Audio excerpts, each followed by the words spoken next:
ইরানে ২ টনের বোমা ফেলার প্রস্তুতি সম্পন্ন, কিন্তু আমেরিকা এবং ইসরায়েল হয়তো জানে না এবার তারা একা ইরানের বিরুদ্ধে লড়ছে না, তারা সরাসরি রাশিয়ার বিরুদ্ধে যুদ্ধ ঘোষণা করতে চলেছে।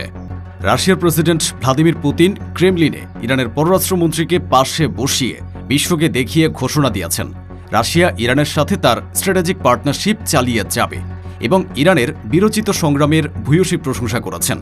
আর পুতিনের এই বরফের মতো শীতল সবুজ সংকেত পাওয়ার সাথে সাথেই ককেশাস পর্বতমালার সিংহ রমজান কাদিরভ তার টেলিগ্রাম চ্যানেলে গর্জে উঠেছেন, ইরানের উপর হামলা হলে আমার আকমত স্পেশাল ফোর্সের যোদ্ধারা এই জিহাদে অংশ নিতে প্রস্তুত।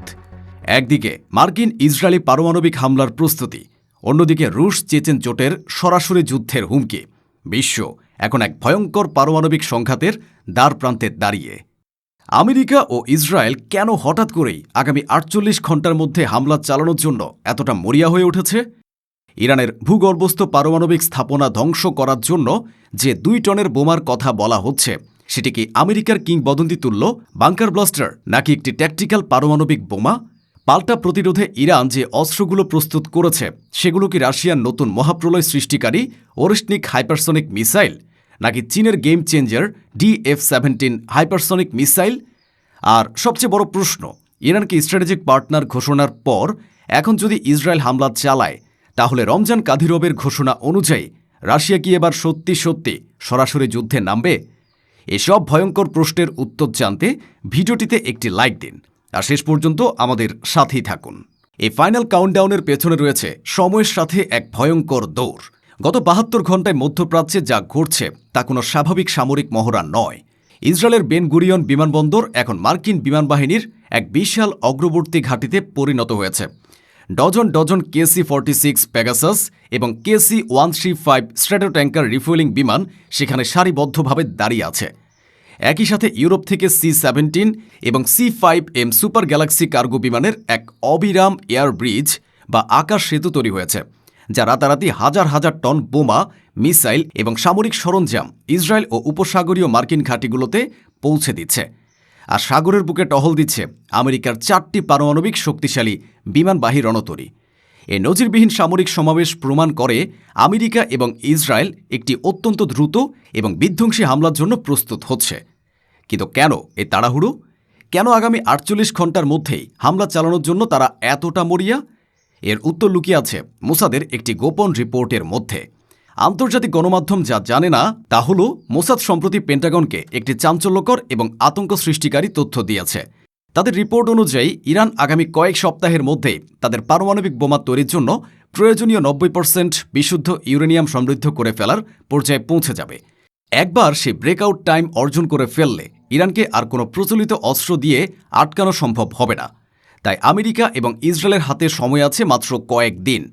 এই উইন্ডো অফ অপরচুনিটি বা সুযোগের জানালা চিরতরে বন্ধ হয়ে যাওয়ার আগেই তাদের চূড়ান্ত আঘাত হানতে হবে। আর এই চূড়ান্ত আঘাত হানার জন্য যে অস্ত্রের কথা বলা হচ্ছে তা হল আমেরিকার কিংবদন্তি তুল্য GBU-57 MOP বা বাংকার ব্লাস্টার। ৩০,০০০ পাউন্ড ওজনের এই বোমাটি বিশ্বের সবচেয়ে শক্তিশালী প্রচলিত বোমা, যা ২০০ ফুট কংক্রিট বা পাথরের স্তর ভেদ করে ইরানের ফোর্দো বা নাতাঞ্জের মতো ভূগর্ভস্থ পারমাণবিক স্থাপনাকে ধ্বংস করার জন্য বিশেষভাবে ডিজাইন করা হয়েছে। প্রতিরক্ষা বিশ্লেষকরা আশঙ্কা করছেন, যদি প্রচলিত GBU-57 দিয়েও কাজ না হয়, তবে আমেরিকা হয়তো এর মাথায় একটি ছোট্ট ট্যাকটিক্যাল B6112 পারমাণবিক ওয়ারহেড যুক্ত করে হামলা চালাবে, যা হবে সরাসরি একটি পারমাণবিক যুদ্ধ ঘোষণার শামিল। কিন্তু আমেরিকা এবং ইসরায়েলের এই ভয়ঙ্কর পরিকল্পনার জবাবে তেহরান, মস্কো এবং গ্রোজনি থেকে যে প্রতিক্রিয়া এসেছে তা ওয়াশিংটনের সমস্ত হিসাব নিকাশকে ওলট পালট করে দিয়েছে। ২৭ এপ্রিল ক্রেমলিনে পুতিন এবং ইরানি পররাষ্ট্রমন্ত্রীর বৈঠকটি ছিল এই নাটকের সবচেয়ে গুরুত্বপূর্ণ মুহূর্ত। এটি কোনো সাধারণ কূটনৈতিক আলোচনা ছিল না, এটি ছিল আমেরিকার প্রতি রাশিয়ার একটি সরাসরি এবং শীতল সতর্কবার্তা। যখন পুতিন বলেন রাশিয়া ইরানের সাথে তার স্ট্র্যাটেজিক পার্টনারশিপ চালিয়ে যাবে, তখন এর আসল সামরিক অর্থ হল ইরানের উপর হামলা মানে রাশিয়ার উপর হামলা। পুতিন শুধু মুখেই বলেননি, তিনি ইরানের বীরোচিত সংগ্রামেরও প্রশংসা করেছেন। এ ভাষা ক্রেমলিন তখনই ব্যবহার করে যখন তারা কোনো মিত্রকে রক্ষা করার জন্য সামরিকভাবে হস্তক্ষেপ করার সিদ্ধান্ত নিয়ে ফেলে। পুতিনের এই ঘোষণার পরেই তার সবচেয়ে বিশ্বস্ত এবং ভয়ঙ্কর যোদ্ধা চেচনিয়া নেতা রমজান কাদিরভ তার টেলিগ্রাম চ্যানেলে যে ঘোষণা দিয়েছেন তার রীতিমতো আগুন ধরিয়ে দিয়েছে। তিনি বলেছেন, ইরানের জনগণ আমাদের ভাই।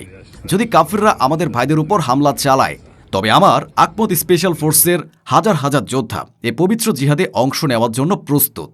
ইরানি মিডিয়া, বিশেষ করে প্রেস টিভি, এ খবরটি লুফে নেয় এবং এটিকে মুসলিম উম্মার সম্মিলিত প্রতিরোধ হিসাবে প্রচার করে। কাদিরভের আকমত যোদ্ধারা ইউক্রেনের যুদ্ধে তাদের ভয়ঙ্কর যুদ্ধ দক্ষতার প্রমাণ দিয়েছে। তারা যদি ইরানে প্রবেশ করে, তবে এই যুদ্ধ আর কোনো রাষ্ট্রীয় সংঘাত থাকবে না। এটি একটি আদর্শিক এবং ধর্মীয় যুদ্ধে পরিণত হবে, যা পুরো মুসলিম বিশ্বকে নাড়িয়ে দিতে পারে। এখন প্রশ্ন হল, পুতিন এবং কাদিরভ কিসের জোরে এতটা আত্মবিশ্বাসী? এর উত্তর লুকিয়ে আছে ইরানের হাতে থাকা নতুন প্রজন্মের সব ভয়ঙ্কর অস্ত্রের মধ্যে, যা রাশিয়া এবং চীন গোপনে ইরানকে সরবরাহ করেছে। পাল্টা প্রতিরোধে ইরান যে অস্ত্রগুলো প্রস্তুত করেছে, তা মার্কিন জেনারেলদের রাতের ঘুম হারাম করে দিয়েছে। প্রথমে আসা যাক রাশিয়ার নতুন মহাপ্রলয় সৃষ্টিকারী হাইপারসনিক মিসাইল ওরেশনিক এর কথায়।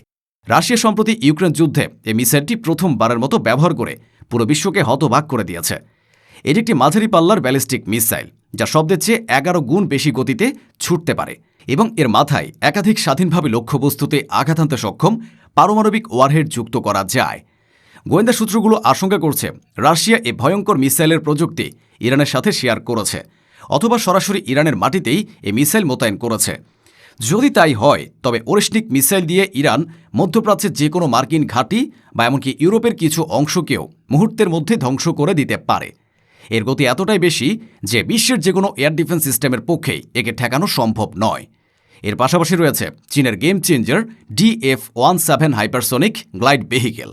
স্যাটেলাইট চিত্রে ইরানের বিভিন্ন গোপন মিসাইল ঘাঁটিতে এই মিসাইল লঞ্চারের মতো দেখতে বস্তুর উপস্থিতি লক্ষ্য করা গেছে। DF-17 বায়ুমণ্ডলের ভেতরে নিজের গতিপথ পরিবর্তন করতে পারে, যা একে প্রায় অজেয় করে তুলেছে। এই দুটি হাইপারসনিক অস্ত্রের যে কোনো একটির উপস্থিতি মার্কিন এয়ারক্রাফট ক্যারিয়ার এবং তাদের ঘাঁটিগুলোকে একটি সহজ টার্গেটে পরিণত করেছে। ইরান এখন আর একা নয়। তাদের আকাশ প্রতিরক্ষার জন্য রয়েছে রাশিয়ার S-400 সিস্টেম। সাগরের বুকে মার্কিন নৌবহরকে চ্যালেঞ্জ করার জন্য রয়েছে রাশিয়ার P-800 ওনিক্স সুপারসনিক জাহাজ বিধ্বংসী মিসাইল এবং চূড়ান্ত আঘাত হানার জন্য রয়েছে চীনের DF-17 ও রাশিয়ার ওরেশনিকের মতো হাইপারসনিক প্রযুক্তি। এই পরিস্থিতিতে আমেরিকা এবং ইসরায়েল একটি ভয়ঙ্কর ফাঁদে পড়েছে। তারা যদি হামলা চালায়, তবে তাদের লড়তে হবে শুধু ইরানের সাথে নয়, বরং রাশিয়া, চেচনিয়া এবং চীনের সম্মিলিত শক্তির বিরুদ্ধে। এটি হবে একটি বিশ্বযুদ্ধ, যা খুব সহজেই একটি পারমাণবিক সংঘাতে রূপ নিতে পারে। আর যদি তারা হামলার সিদ্ধান্ত থেকে পিছিয়ে আসে, তবে এটি হবে বিশ্বের সামনে তাদের জন্য এক ঐতিহাসিক অপমান এবং তাদের সুপার পাওয়ার হিসেবে কর্তৃত্বের কফিনে শেষ পেরেক। পুতিন তার স্ট্র্যাটেজিক পার্টনারশিপের ঘোষণা দিয়ে এবং কাদিরভ জিহাদের ডাক দিয়ে নেতানিয়াহুকে একটি নিখুঁত চেকমেট পরিস্থিতিতে ফেলে দিয়েছে। এখন দেখার বিষয়, আমেরিকা কি এই অপমান মেনে নিয়ে পিছিয়ে আসবে, নাকি অহংকারের বশবর্তী হয়ে পুরো বিশ্বকে এক পারমাণবিক মহাপ্রলয়ের দিকে ঠেলে দেবে? এখন প্রশ্ন আপনাদের কাছে, আপনারা কি মনে করেন? পুতিন ও কাদিরভের হুমকির পর আমেরিকা ও ইসরায়েল হামলা চালানোর দুঃসাহস দেখাবে এবং রাশিয়া কি সত্যি সত্যি ইরানের জন্য সরাসরি যুদ্ধে নামবে, যা এক তৃতীয় বিশ্বযুদ্ধের সূচনা করবে? কমেন্টে আপনার মূল্যবান মতামত জানান, কারণ এর উত্তরের উপরেই হয়তো নির্ভর করছে মানব সভ্যতার ভবিষ্যৎ।